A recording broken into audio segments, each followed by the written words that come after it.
So, you probably know by now that Kendrick released another song recently, his first release since the beef with Drake.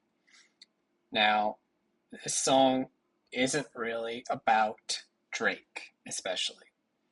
And by the title of this video, you might think that I'm making this video to address all of the people who think it is about Drake, who think that the song Kendrick released, there wasn't an official title. Everyone's just calling it Watch the Party Die. Seems to be the chorus, what he repeats during the chorus, so it seems like that's going to be the name that sticks. Um, Watch the Party Die is almost obviously not just about Drake. It's where Kendrick tells us that this entire time that the beef with Drake wasn't even just about Drake. It was about Kendrick's problems with the current state of rap. So, but I'm not making this video to address the Drake stans who still think that everything is about Drake, that everything Kendrick does is about Drake because they didn't listen to Kendrick before this and they view him as small compared to their favorite rapper. And so everything he does must be about Drake because he's just cloud chasing. No, I'm not making it to address those people. I'm making it to address the people who did catch on. The most people seem to have caught on. Most people who weren't really biased against Kendrick or who weren't completely out of the loop seemed to catch on that this song was about the culture. And so I'm making this video because I think that there's still some things in the song that I haven't seen people explicitly talk about, or at least they haven't said it in the way that I'm thinking about it. And so I'm throwing my hat in the ring. For one, I think that a lot of people see the Black Air Forces on the cover and they hear one or two of the lines and Kendrick's coming at the industry, and that's as far as it goes, and that's a fine conclusion. They're not wrong, but I think people are missing a lot of the deeper meanings behind why that is the art, why the song was released on 9/11. Shout out to Professor Sky. He made a very great hour-long video on this. A lot of the things I'm going to say are going to sound reminiscent of that video, but I'm hoping that I can say it in a more concise way and add a few thoughts of my own. So, despite the fact that this is the song has a very peaceful, artsy sort of instrumental, it's not an introspective or sad song. And I've seen that take. I've seen the take of like Kendrick is going to go in a more God-fearing direction. He's going to start including themes of religion more explicitly. It's that essentially, I mean, he's shouting out Christian rappers, and so there's a certain segment of people who are like, oh, well, this is Kendrick's shift towards Christian rap. And I don't think that's the case at all. Because if you listen to Christian rap, I don't listen to it a lot, but I've listened to some of Lecrae, mainly when he put out a video reacting to all of the Drake and Kendrick beef, and the usual criticisms apply. In the usual criticisms people have of Christian rock, Christian art that is not art made by Christians, because lots of people are Christian. 70% of Americans, but specifically things labeled as Christian rock or Christian rap.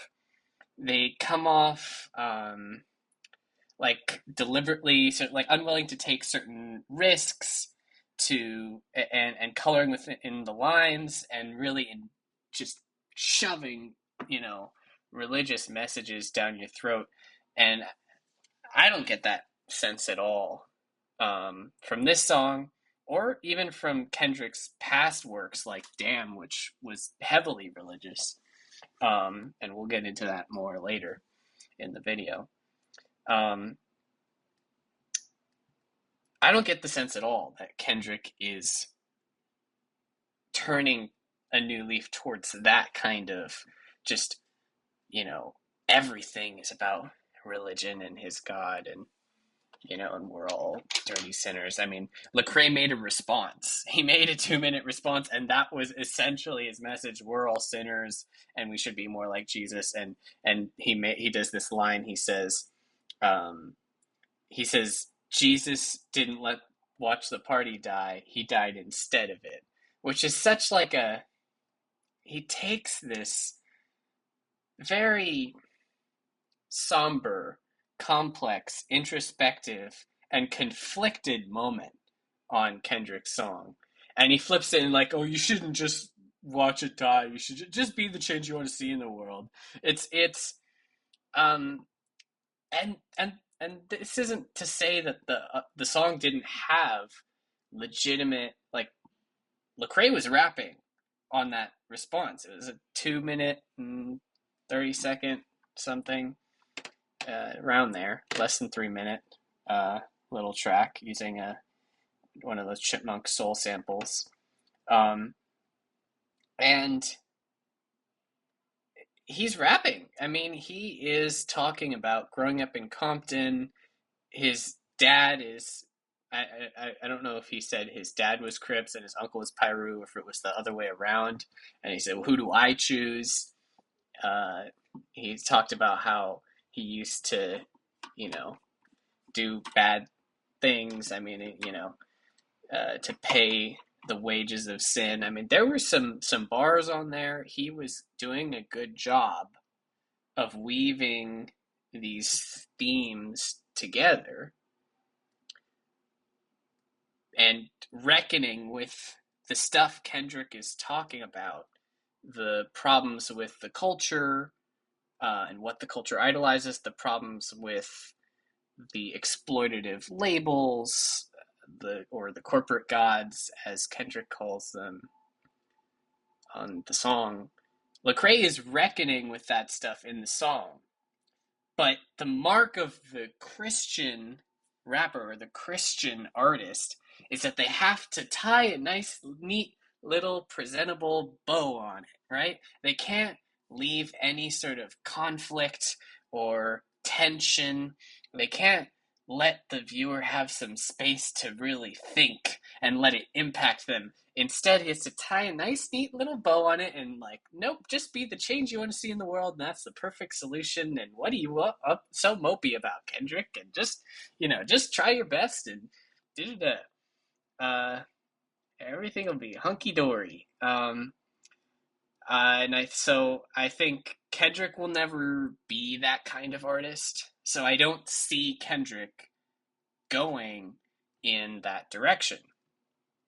So and the religious themes on this song in particular, as opposed to on Damn, where it's more biblical allusion, um, comparing himself to prophets from the Old Testament. Again, we'll get into that, because it is relevant, but it's very different from that. It's not very biblical. Uh, this is a violent call to action from Kendrick on this song. I mean, Kendrick doesn't want to stop at walking that man down. I mean, he's obviously talking about Drake there. He wants to forcefully evict the degenerates, from the culture. He wants to kill the followers. He wants to, if he says, if I'm not his vote, then bring his head. I mean, like, you know, could the the violent themes be more obvious? I mean, it definitely doesn't sound like a shift towards, Christian rap, I don't think a Christian rapper is talking about, you know, decapitation. So Kendrick Kendrick is using this beef as an indicator of if you care about the culture, the youth, and the soul behind hip hop, or if you were only here for the party. And obviously, Kendrick uses the party as like a symbol for everything he feels is wrong with the genre now, and this has kind of been a problem for a long time, because I think he I think he sees current hip hop, the kind of hip hop that tops the charts, that has spread influence around the world, that has become almost synonymous with popular music. That kind of hip hop is just about partying, and anyone can come and be part of the party. And he feels that in being spread so thin, and also being exploited for money, obviously, uh, the genre has lost its soul, and he's basically saying that the people who were only here for the party of hip hop, who didn't care about the roots of hip hop, how it came out of, the Bronx in New York, or uh, Compton in LA. If you were only here for, you know, the Drakes, for the people who didn't grow up like that, for the people who just wanted to sound cool on a beat, I mean, background music at the party, in the club, you're going to be kicked out. Kendrick is going to forcefully evict you from the culture. Kendrick is done playing savior. He's done trying to redeem the bad actors in hip hop. He's saying either you're with me or you're against me. And he's prepared to burn down the genre that he loves so much because it got too wicked to apologize. That's why he's sobbing in the first chorus on the song. I think it's time for me to watch the party die. He said, "Watch the party die." And you can kind of hear him kind of sniffling in the background and sobbing, because he loves hip hop. I mean, he takes it more seriously than any rapper currently out, I think, I would argue, ever. I'm so passionate about hip hop, man. Like, I don't know what era everybody else come from, but when I listened, man. Like, I love it to a point I can't even describe it, you know? And when I heard these artists say they're the best coming up, I said, I'm not doing it to have a good song or one good rap or a good hook or a good bridge. I want to keep doing it every time, period. But he's disillusioned. He's disillusioned by the materialism and shallowness that has overcome the genre that he loves so much. And he feels that it's necessary to purge the genre so it can start anew. What are we doing it for? Right. This is culture. This is not something you just play with, get some few dollars and get out. People live their lives to this music, period. Now, I do think that this is a prelude to a new album. But again, for those people who are anticipating this sort of uplifting shift towards religiosity in his music, I wouldn't expect that. First of all, he didn't title it The Heart Part 6 like he normally does with the song that he releases before an album. And I don't think that's just because Drake tried to steal The Heart Part 6, the title of the song. I think he didn't title it The Heart Part 6 because the title, The Heart, doesn't fit the message he's trying to convey anymore. I mean, Kendrick is engaged in a holy war, in a crusade on this song. He's calling for us to follow him to purify the genre of degenerates. He literally asks where are the soldiers at before all the talk of killing followers and cutting off heads. I mean, doesn't, for most people, that conjures up images of ISIS and talk of infidels. I mean, and of course, him dropping it on 9/11 plays into that too.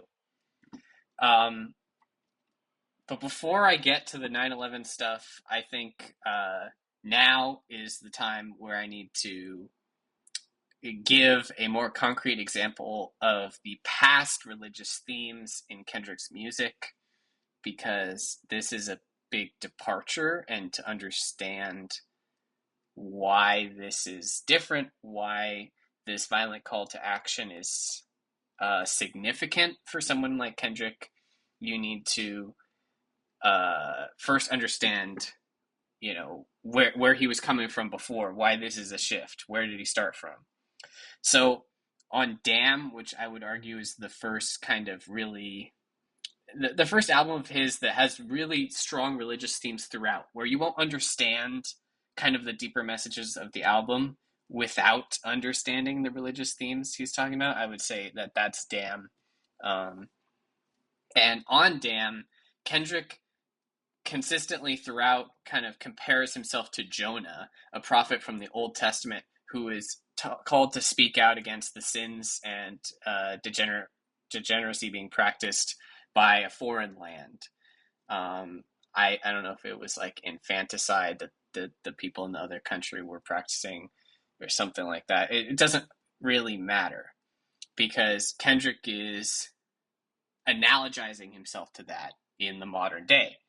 Kendrick is Jonah, and the foreign land is the United States. He was literally, I mean, Jonah, was on the boat and then gets swallowed by the whale and then ends up on the shore of the very country he kind of disobeyed God's call to speak out against what these people were doing, and he travels by sea. I mean, but then if you think about it, the slave ships. I mean, the Kendrick is, he talks about themes of like black people in America. I think there's a phone call from his cousin or one of his friends on the album, uh, on one of the songs, where his friend is telling him that black people are the true Israelites of the modern day, and we're being persecuted because they're being persecuted because they're not following God's commandments. And he doesn't really ever comment on this explicitly. He definitely doesn't discount this view of his people being cursed. Sort of, he seems to reinforce it throughout the album, and he definitely likens himself to Jonah, and so he feels he's in a foreign land, and he needs to speak out against the injustices of the United States, police brutality, systemic racism, uh, late stage capitalism, etc., etc.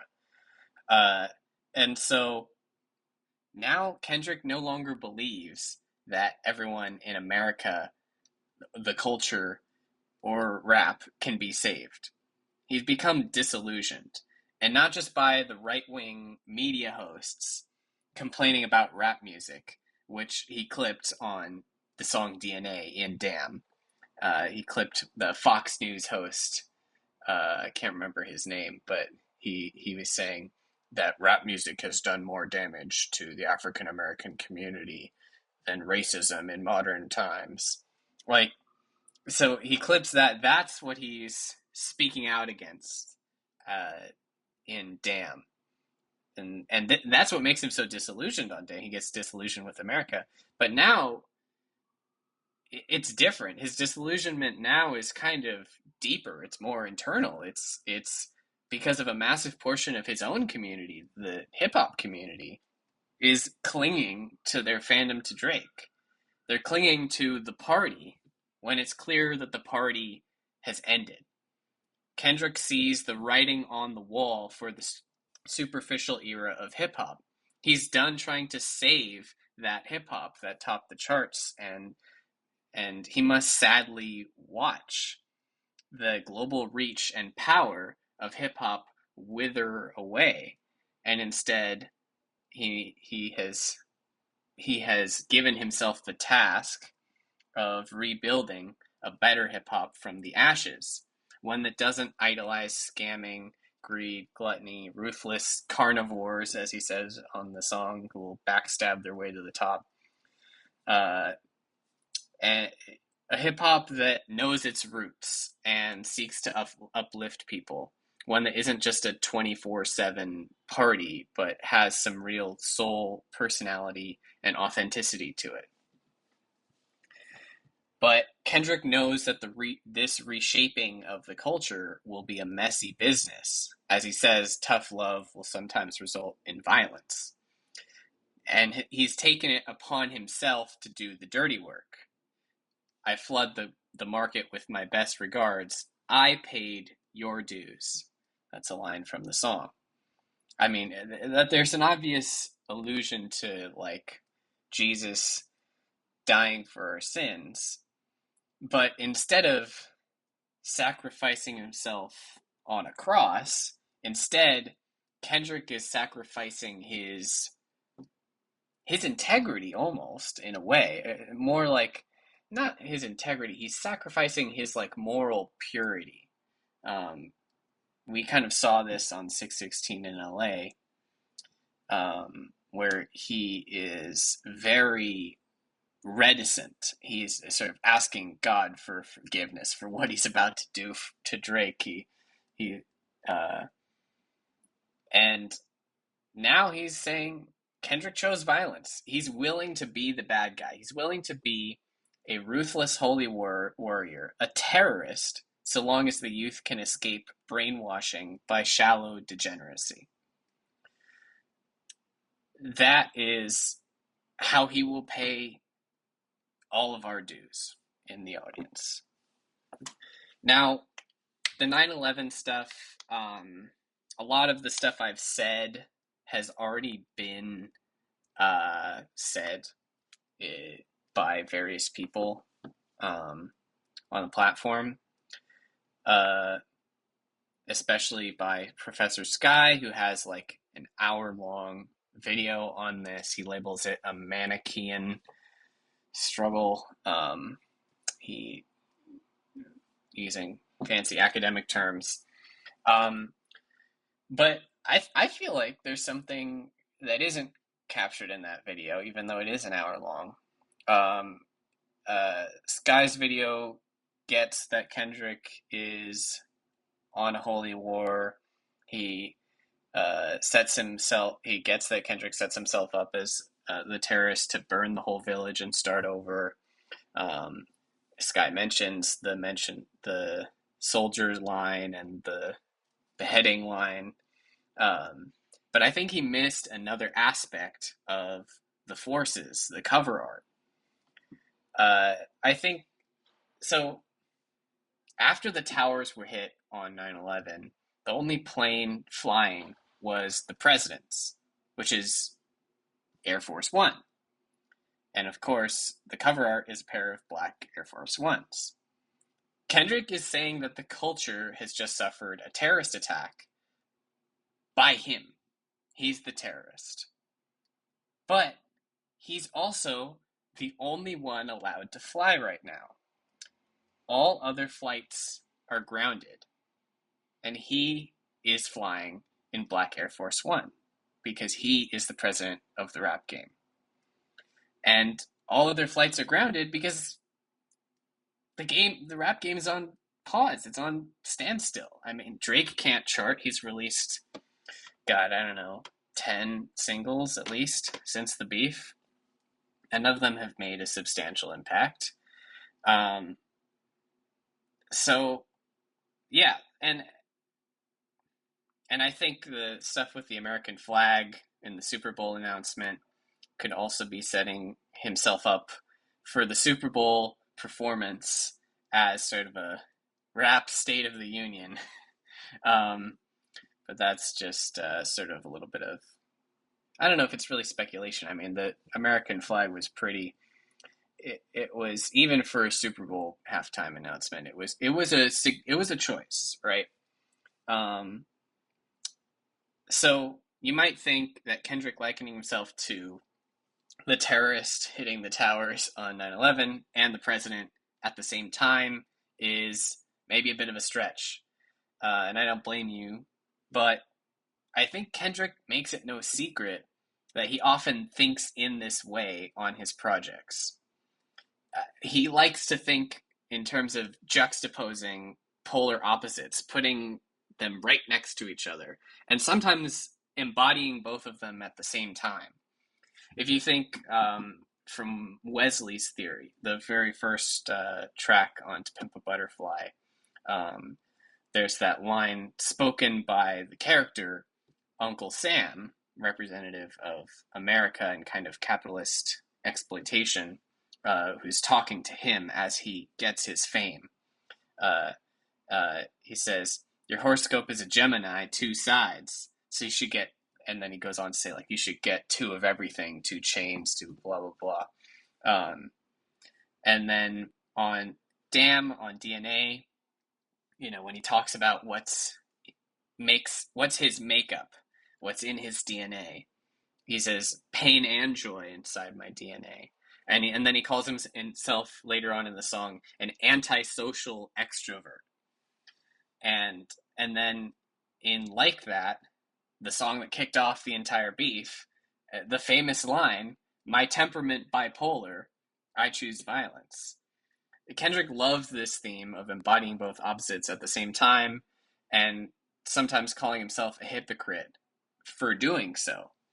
I mean, there's the end of Blacker the Berry, where where he calls himself a hypocrite because so much of his identity is based off of Black pride, but then he admits on the song that he was involved in gang violence and he hurt, maybe even killed one of his own people because of the environment that he grew up in, and then he calls himself a hypocrite. And I mean, and then there's his entire last album, Mr. Morale and the Big Steppers, where he kind of calls himself a hypocrite, and says, "I am not your savior," and everyone remembers that. But then look at the cover art. He's wearing the crown of thorns. He's saying, "I'm not a prophet. I'm not a savior. I'm just your man." But also, in the N95 music video, I'm going to do the frickin'.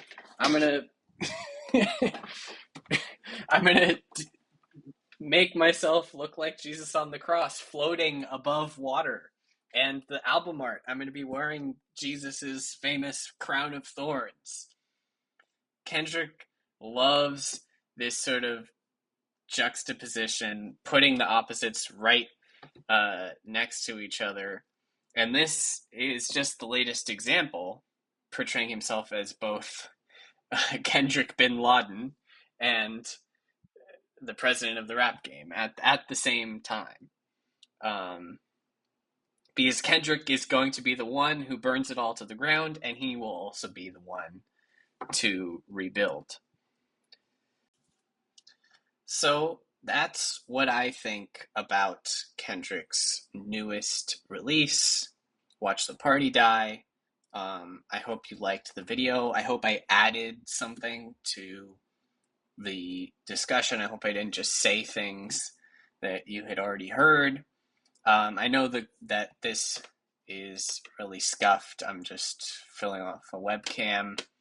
I left a shorter version of this as just a random YouTube comment, and I got not a lot. I got some positive response, and so I figured I would turn it into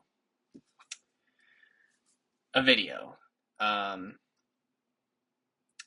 me know your guys' thoughts down in the comments. Let me know if you want me to make videos with my thoughts about other songs in the Beef, particularly Euphoria and 616 in LA.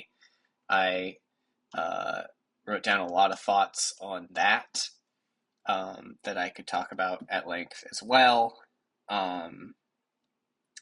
And let me know if the production quality is so scuffed that that I need to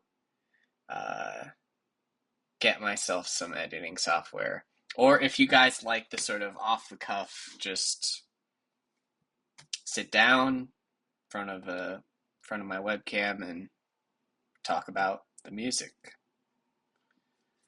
All right.